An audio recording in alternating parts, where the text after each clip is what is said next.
Hello everybody, welcome back to Vroom Zoom, and today I'm going to discuss with you an update of my ongoing dilemma with my Hyundai i30's infotainment system. So this is the second video. I'll post the first one link below if you're interested in what was going on a few months ago. But yeah, a couple of things have happened since, and I wanted to share with you those. So in that first video a few months ago, I was kind of feeling quite positive about the whole experience because, all right, they've got a problem. There was supposed to be an update coming. I received the update, and it was supposed to have improved the dilemma. And the dilemma is, the issue with the system is that it has a wireless protocol that connects the iPhone or Apple CarPlay to the system wirelessly. And they've got some issues with that. So what happens is you're driving along and it randomly just stops and it doesn't stop. It's a little bit weird. It keeps going, but it just throws an error. Just click out of it, you click OK, you cancel out of it, and you're back on. So look, and I did mention the first time that I had this problem that it's not a huge issue.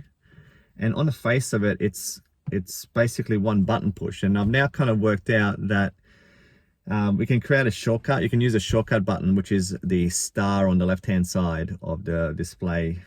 In terms of the buttons, you've got radio, media, and the star button. And you can shortcut the star button to whatever, and you just you can set it so that you set that button to get back onto where you were.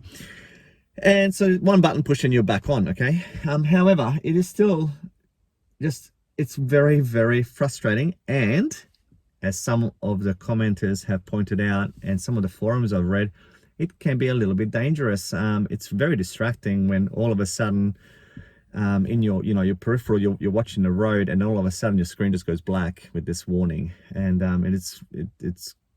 I think it's going to create some dangerous situations for drivers unless it's rectified really soon, if it hasn't already.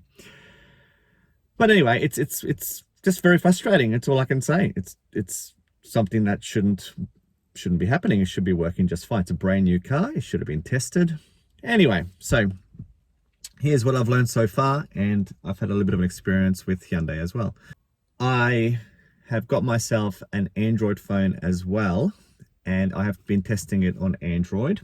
And the reason for that is that Android actually can plug in via a cord and get Android Auto up, and that does work just fine, no problems at all. So when it's plugged in with Android Auto on an Android device, obviously it works fine.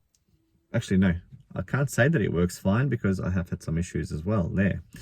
So it works a lot better, like hardly any dropouts, but I have had sort of the very occasional one here and there.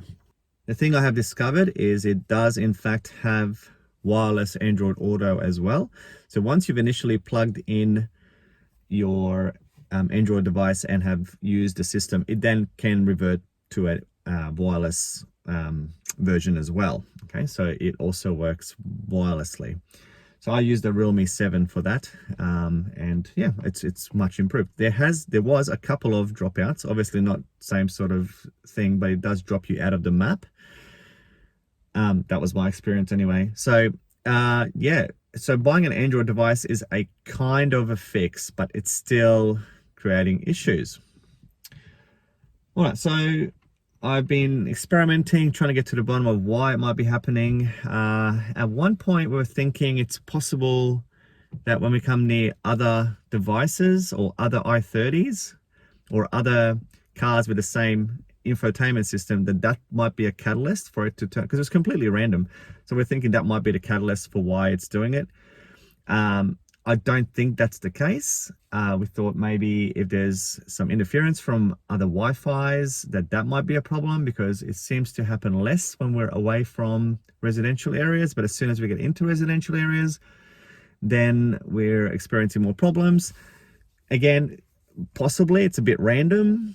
I have tried settings on the phone.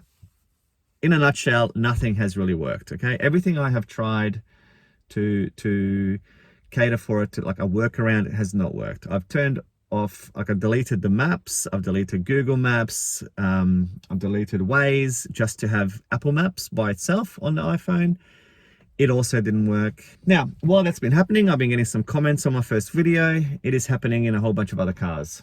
So I'll put a list up over here of the cars that it has not worked with, that people are reporting. Yeah, bit of an ongoing issue for Hyundai, I feel. Okay, so that in itself is one thing. The second thing is I then have contacted my local dealer.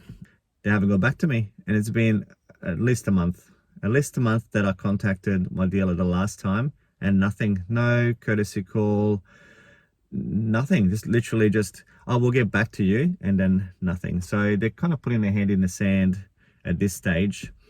So today I then went a little bit further. I contacted Hyundai again, once again, no answer from the warranty manager at the dealership. Very disappointing. Still no phone call back. It's been about an hour. I called them. Yeah, about an hour. Still no call back. And I ended up calling Hyundai customer service, but a lovely, very rude lady there who decided that she was going to make up some crap about warranty claims only covering mechanical things, which is utter lie. I don't know where. So Hyundai there seems to be this culture of, oh, it's not our fault, it's someone else's fault. It's you, it's not us. It's very much we're not coming to the party. We're not going to do anything for you. You're just going to have to wait until we sort this out. So she said, warranties only claim mechanical things in the car. Okay, treating me like an idiot. And then she says, oh, the infotainment is provided by a third-party provider. It's got nothing to do with us. Pardon? So I think they just think I'm an idiot. You know, that's not a great feeling when that happens. So yeah, not so good. Yeah, so a little bit frustrated. I brought up, is there any chance of any sort of compensation? What are they going to do until, what are they going to do to, compensate me in some way for what's going on? There's a couple of options that they could definitely try to do, but she just kept repeating that there's nothing, they just have to wait. I can tell you that there is a update coming in September. That's what I was told by Hyundai Australia, that Apple are working, which is contradicting what she's saying, because it's not the third-party provider of the infotainment system that should be working on this. But anyway, apparently Apple are working on some sort of a solution for another update in September. I don't think it's going to fix it.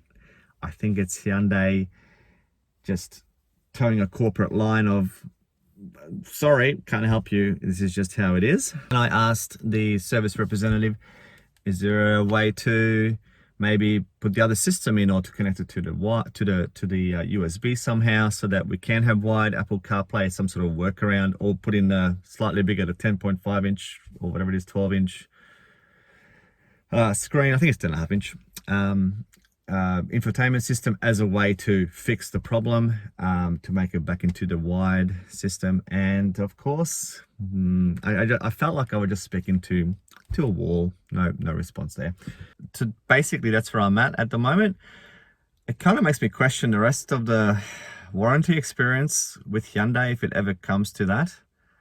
If anything else breaks in this car, like what are they going to do then? Are they going to say, oh, it's a third-party provider's problem or something? We don't make the engines for this. Kia do. You have to go to Kia for a warranty claim. Who knows? Who knows what they're going to do? That kind of makes me question the integrity of the company. I've heard nothing but awesome things about Hyundai. That's why I initially walked into the dealership. That's why I signed up.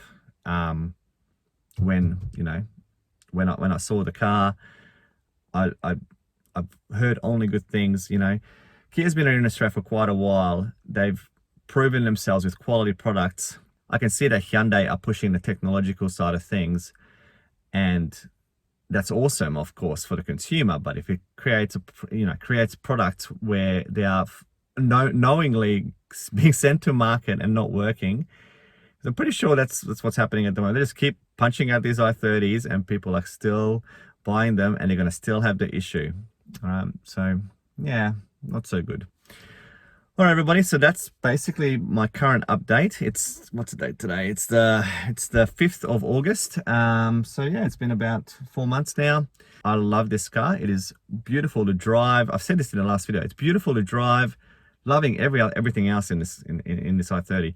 I am delaying my review because I'm hoping that I'm going to get this resolved, and then I can just say positive things about the car, because I love the design. I love the look of it. I like everything about it. There's heaps of storage. My kids love it. It's got heaps of driving tech. It's great. It's great, but except for this one thing, and Hyundai are not coming to the party. So that's where we're at the moment. Next step for me, everyone, is probably going to be ACCC. That's to elevate this in terms of, next level in terms of how I'm responding to this problem for a brand new car. I've never bought a new car before, so I did not expect this at all. Can I just ask if you've got a similar problem, just please write it below. I'd like to hear from you guys, because the more I hear from you, maybe Hyundai might see this video and go, hey, maybe we do need to do something, because many people are going to, this is going to tarnish the brand. I hope they well, part of me hopes that Hyundai does see this video and reacts to it, and finally gets their butt moving on doing something about this problem, rather than just saying that we're going to do an update soon. We're going to do an update soon. We're going to do an update soon. All right, if you're looking for updates, I know there's heaps of other stuff that I put up on this channel, but if you're wanting more updates about this problem, then just hit the subscribe button, and I'm going to keep you informed when anything new comes to hand, or any developments occur, and I'll keep you informed. All right, have a good one.